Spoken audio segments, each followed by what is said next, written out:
In life, we find there's plan A and plan B. What does that mean? You plan that if things go a certain way, they will take a certain direction. And every step of that direction is pre-planned how it should evolve and develop. But if plan A doesn't work, you have plan B. And plan B, the ultimate objective will be met. But the approach and the process to arrive has to be different because the second scenario situation is not similar to the first. But the objective hasn't changed. Give you an example. Person is in top physical shape, and he has to arrive at a certain destination. Based on his physicality and his stamina, he's able to walk at a certain speed. So you allow a certain amount of time for him to arrive at his destination by walking. Another person has an injury in his leg. He has to arrive at the same destination, but because of his handicap, or whether it's temporary or permanent, he has to have a lot more time to arrive there. And he has to have certain, maybe walking aids to assist him to arrive at that destination. Although both people have to arrive at the same destination. But you have to provide for the second person who has this limitation of walking, certain aids or assistance to be able to arrive. The first person doesn't need that assistance because he's fully able and he's able to arrive. Pre-sin of Adam, what was meant to be? He was given a challenge on day Friday, soon after he was created. If you resist and you don't eat of the tree of knowledge, you will achieve a level of perfection within yourself and you become part of eternity. Death has no relevance to you. So how much time do we need from the time he was created until we meet that goal? We achieve that level, just a few hours. Once sundown comes, if you haven't eaten and you resisted not eating, despite the attractiveness and the draw towards it, you've succeeded. Adam failed. He ate of that. He became fully handicapped. Now he has limitation which he didn't have before. Ultimately, he has to arrive at that same destination. He has to achieve that perfection, despite his handicap, except now it may take up to 6,000 years to achieve what he could have achieved in moments. Okay, now we read on the fourth day of creation, the Torah tells us he created two large luminaries. What were the two large luminaries? The sun and the moon. And then the Torah tells us the larger luminary, which is the sun, is meant to function during the daytime. The smaller of the two is mentioned to function during the nighttime period. So the Minchas asks a question. We first refer to both luminaries as the two great luminaries. And then we refer to the luminaries, the greater and the lesser. What happened? When they were created, they had an equal capacity. And now we speak about the greater and the lesser. So how do we reconcile the opening statement, how they're identified, and the closing statement? So Rashi cites the Midrash that initially God created the moon and sun, that each one generated its own light, and they were of equal dimension. The spiritual entity behind the moon comes to God and says, how did two kings wear the one crown? It seems to me we can't coexist. It's either I or him. The angels that represent each one of these entities. So initially they start off on equal footing. The moon had a question. How could I function simultaneously in conjunction with the sun? God says, if you have a problem, you'll be minimized and you will reflect the sun of the light of the sun. That's going to be your function. You will no longer function as a luminary giving off your own light. You'll be the lesser of the two, and you're going to reflect the light of the sun. And your place will be at nighttime to offer that light, to illuminate the night. So what initially was meant? If the spiritual entity behind the sun, moon, wouldn't have come to God, said, fine, we could coexist, they both would have shined with equal intensity. But because the moon had a problem, how do we work it out? How do we function simultaneously? God says, that's the case. If you have that problem, you're going to be minimized, and the greater will be the sun, and you're going to be the lesser of the two. Okay? So the moon functioning in a less capacity is a deficiency in creation. But that deficiency was part of the creation to take that into account, that if it comes with that, it's going to be minimized. Every once a month, we have a thing called Kiddush Levana. We go out and we make certain acknowledgments about the new moon. The moon continues to get larger until the middle of the month. The full moon is when? Is day 15. We acknowledge this gradual growth up to day 15, and then the moon starts waning. And we say in that prayer, at the end of time, the Or Halavona Yikorachama, the light of the, when God will restore, bring creation back to perfection, its original state, the light of the moon will be no less than the light of the sun. Meaning, the moon will be restored to its original function. But that's only going to be when evil is expunged from existence. The moon will no longer reflect the light of the moon, the sun, it will generate its own light. Your or halavona korachama. Okay? Initially, Adam's soul, we mentioned, radiated a light that the angels had mistaken his radiance for the radiance of God. That was its intensity. Because he ate of the tree of knowledge, that light was what was extinguished. It was minimized. Because he allowed this impure force to enter into his being, and that actually minimized the intensity of that light. So he became less of a person. Now he's subject to death. But he will ultimately, the correction will be made. The correction will be made with resurrection. When this body will deteriorate and decompose in the ground, it will be resurrected with the soul being reinserted in that body after the soul had met all the challenges of life. And then they'll function together as part of eternity. So again, what do we have here? You start off at that exceptional level. There's a minimization because of believing you have a right to make a certain decision, which he took it down. He took himself down. But ultimately, what is the objective? Adam should radiate like the radiance of the sun in the spiritual realm. Should be part of eternity. You see that the human being failing and then ultimately being resurrected is similar to the sun and moon being of equal dimension. The moon being minimized because it's failing, and at the end of time, it's going to be restored to function as initially was meant to function. The Jewish people, based on scripture, are compared to the moon. We rise, we get larger, then we get smaller. The times in history were obvious to the world. The world appreciated us. We illuminated the world. That's full moon. And when we start off, it's like a little sliver. We're barely noticeable.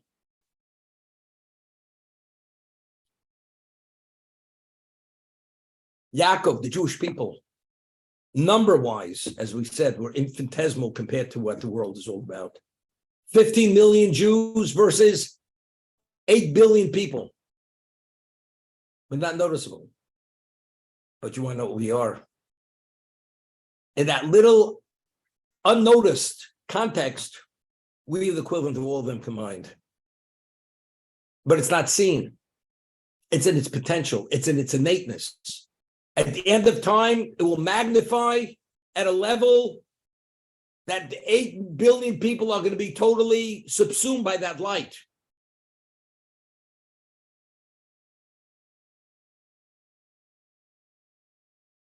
So we are the equivalent of Adam post-sin, but we can be restored to Adam pre-sin.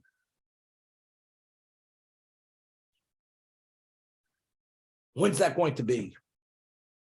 We're going to be restored there when we're going to be when God will be recognized by the world as the only being, the only power. He will be one and his name will be one. It will be acknowledged by all humanity. All humanity will recognize nothing exists but God. That's what all humanity will recognize, that the only nation that has any viability and relation with God is only the Jewish people. Now we're seeing we've been disenfranchised because we don't accept what they believe in. The Christians. We have the Old Testament. They have the New Testament, Lahavdil Elef Abdolos, to differentiate between what's profane and what's holy. The Pope, his vestments are like the high priest in the temple. That's what he believes. Because we've been disenfranchised when the temple was destroyed, and the only way we could be reinstated according to Christian dogma is we have to accept and embrace what they're all about, what their Messiah is all about.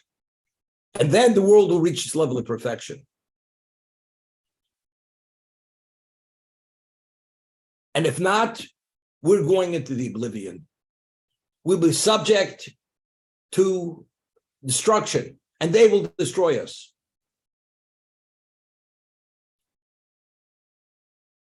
It's like the 4 kingdoms believed they could destroy Avraham. It was one individual. But that one individual was the equivalent of the whole world. And he was the victor. At the end of the day, he defeated the 4 kings. How's it possible? If you understand who he is and what he is, then you understand it. I'll give you an example. You have 1,000, you have 1 million natives on horseback with bows and arrows, with swords. You have one tank that has weaponry on it. And the tank is no more than, covers a small portion of a football field. When that tank opens fire, you can have millions of people on those horsebacks with bows and arrows, with swords. Means nothing. But how's it possible? This is just a small entity, which is called the tank. Covers hardly any space compared to what the area you need for millions of people to cover. But that one tank could annihilate and destroy millions of people. And its innateness, it has an ability, it's more powerful. The Jew himself, although he's one individual, or 15 million, because of the innateness of our soul, and what that soul is able to achieve, which goes beyond the realm of limitation, we cannot be snuffed out. All the civilizations that tried to destroy us, they would destroy through us, and we're still here. And ultimately, when truth will be revealed to the world with the coming of Mashiach, and all evil will be expunged from this existence, then the Jew will be magnified. Not only in his understanding of who he is, but there'll be a radiance emanating from those who are worthy to be there at the end of time. When resurrection happens, the body will radiate at a level not to be imagined. Because the soul was constricted as long as it was alive, as we said yesterday, because to maintain the balance between physical and spiritual, that there should be this challenge, this tug of war, and this resistance is only because God doesn't allow the soul to fully express its power, its potential, but it's being suppressed. Only when a person dies does it expand to its capacity, but it's not its full capacity, based on what it achieved in its lifetime. There's a midrash that tells us you have a person who's a tzaddik, and he's taken at the age of 80. In 80 years, he could accomplish quite a bit. And he invested his life appropriately. Another person lived 30 years, and God takes him after 30 years. And he invested his life appropriately. And the one who lived 80 years gets a tremendous place in the world to come. The one who lived 30 years, you'd say, well, you only did mitzvahs. You only lived within the context of God's will for 30 years. He lived 80 years. So the Midrash says something phenomenal. The soul who lived less time, the person comes to God. He says, if you would have allowed me to live 80 years, I would have performed and been committed to your will for 80 years. That I died after 30 years, you chose to take me. But does that mean to say I deserve less? I couldn't be more than what you wanted me to be. God says the reward for the person who lived 30 years is no less than the reward the person who lived 80 years. Equally rewarded. What's the understanding? The understanding is because in terms of the soul has a capacity to expand beyond our lifetime, beyond. If you're given 30 years and you invest those 30 years properly, the soul in either case, when it's in the body, is in a suppressed state. And when you do the mitzvos, the effect is minimal regarding the soul. But the soul of 30 years, it only needs 30 years of that mentoring and tempering and orientation for it to expand what the 80 person had. His soul is allowed to function longer. But in terms of its capacity to expand, it's no more than the 30-year soul. The person lived 30 years. Therefore, he's no less deserving of reward than the person who lived years longer. He needed more infusion of 80 years to allow that soul to expand beyond. This person only needed 30 years. And he invested it properly. Therefore, when he leaves this world and goes to the soul world in the holding pattern, before he's reinserted into the body at time of resurrection, that soul is expanding and expanding based on what it accomplished in those 30 years. But it's all dependent upon how did you invest the years that you were endowed with. He invested them properly, mind-wise, intent-wise, action-wise. You've done it all. You couldn't do better. And when you can't do better and you do your best, you're no less deserving the person lived 300 years or the person lived a longer life. It's very interesting. There are no people who have the same predicament. Every person's life, its challenges are tailor-made for that particular person. Why? Because there are no two souls which are identically alike. So to be able to perfect the soul, each challenge has to be tailor-made for that particular soul. I'll give you an example. A person is born with a superior IQ, and he's able to come upon truths with a slight degree of effort. Another person is born with wealth. He doesn't have a care in the world in terms of to be able to worry about his material needs. It's there. Another person is born impoverished. Another person is born in an observant family and is provided with a phenomenal Torah education. Another person is denied that. But you can't blame the person who's born, God put him in that environment. And now, so the person who was born with less material, and he could study, but he has no choice. He has to study less because of his predicament. You realize his situation is not worse than the person who could study continuously. Why? Because the challenge for the soul, despite the fact is that you have to work and be distracted from Torah, but if still you invested properly as you should, you get full credit for studying the Torah, although you had to take a break to earn your material needs because you can't live without the human amenities which are needed to maintain your existence. The other person that's born with the wealth, he doesn't have to take out time to provide his physical amenities because it's on a silver platter. So what is he meant to do? He has a different challenge. Do I live high in the hog, or do I take that material and I invest it purely as a means to be able to be fully undistracted, not to be distracted, and focus and add to my studies, add to my mitzvos, because I need more to perfect my spirituality.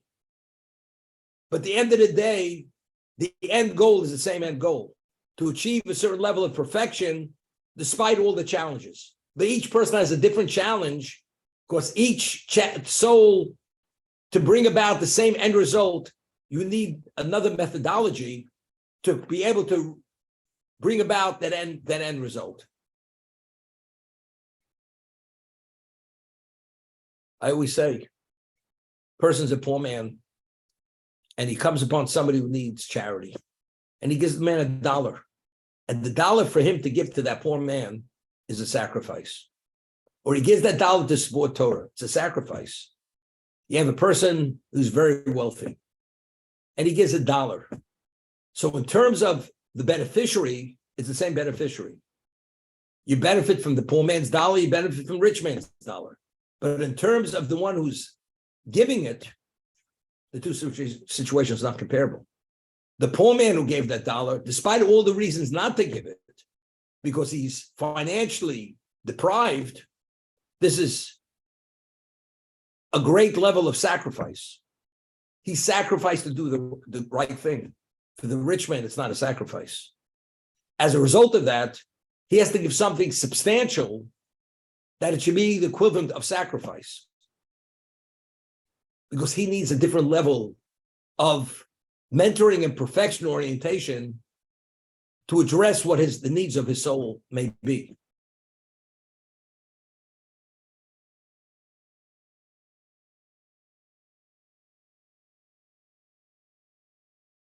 I always say,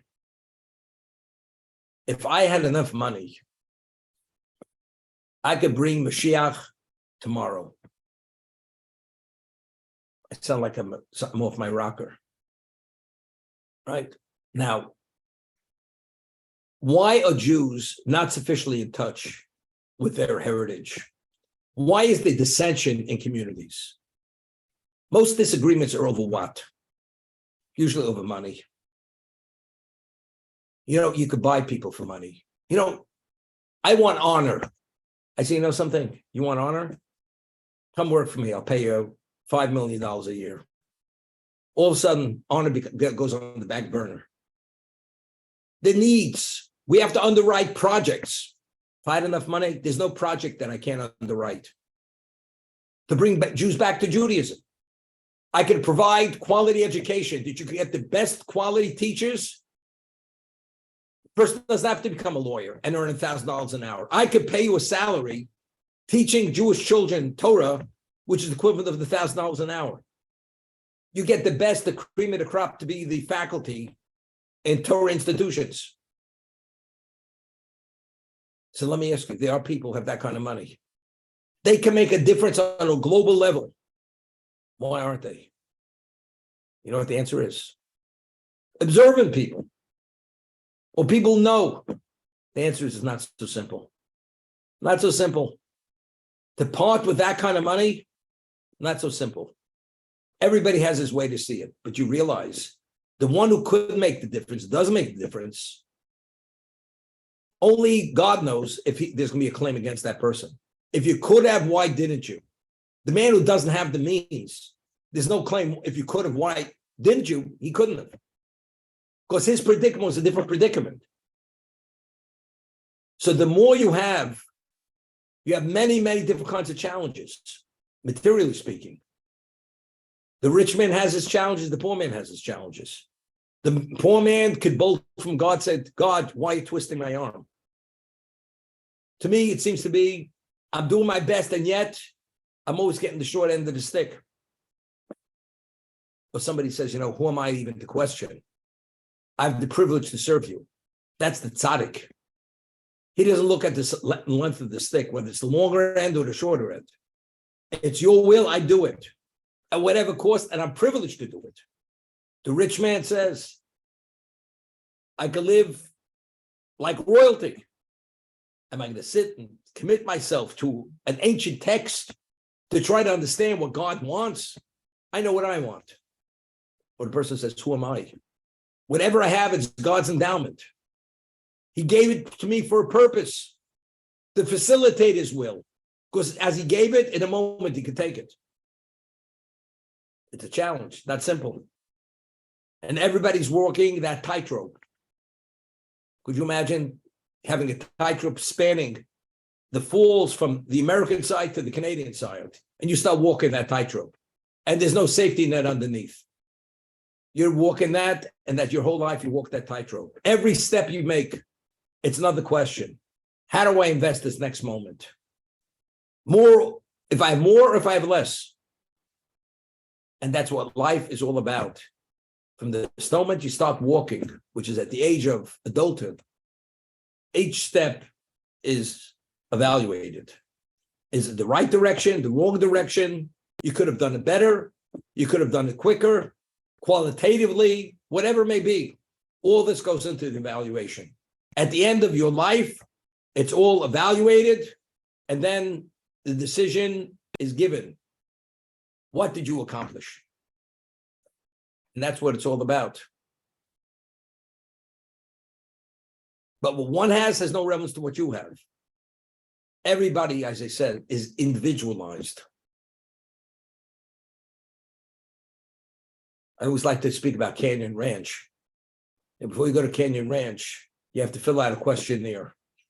And you have to get your doctors, you have to get all your background, the medications, the vitamins you take, so on and so forth. And then they take hair samples and saliva samples, urine samples, and they know exactly what your chemical makeup is. And they provide the diet you need and the exercise and the environment to address what you need, to invigorate your health. They say, the cow eats hay. You need hay for 2 weeks. You eat hay. Another person, he eats crow, right? Everybody eats what they're supposed to eat. I'm saying this facetiously. But factually, it's the same thing.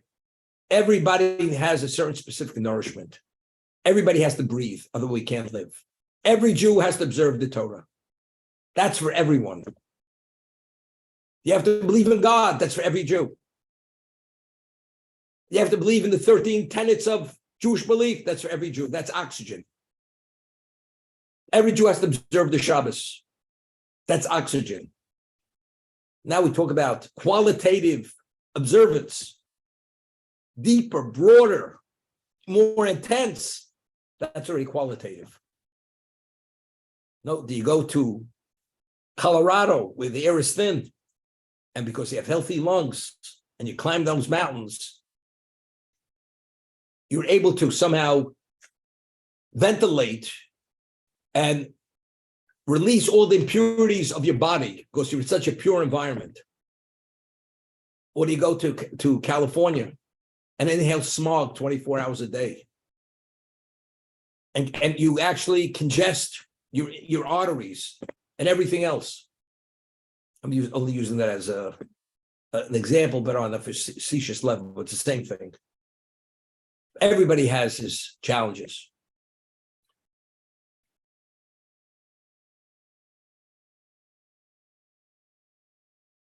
As I say, you're born in an area where there's cell towers, which is known that the magnetic field, God forbid, could cause cancer. A person doesn't know and he's there. He had no choice. That's your predicament. Person's born in an out where even the animals eat grass, which is pure, no chemicals. You were born in a more pure environment. Your food is healthier, the water is healthier, the air is healthier, okay? You'll have a different physical constitution because of it. Person's born with a certain genetic profile. Unfortunately, he has to deal with certain things to try to avoid or ward off certain things which could happen naturally. Another person's born with another genetic profile. He doesn't have to worry about those things. he really has to do a serious level of irresponsibility to destroy his healthy genome. He has to do that. But again, everybody is given everybody's life. In the physical and spiritual, it's all consistent, which one reflects the other to meet whatever has to be met in life. And that's what life's all about.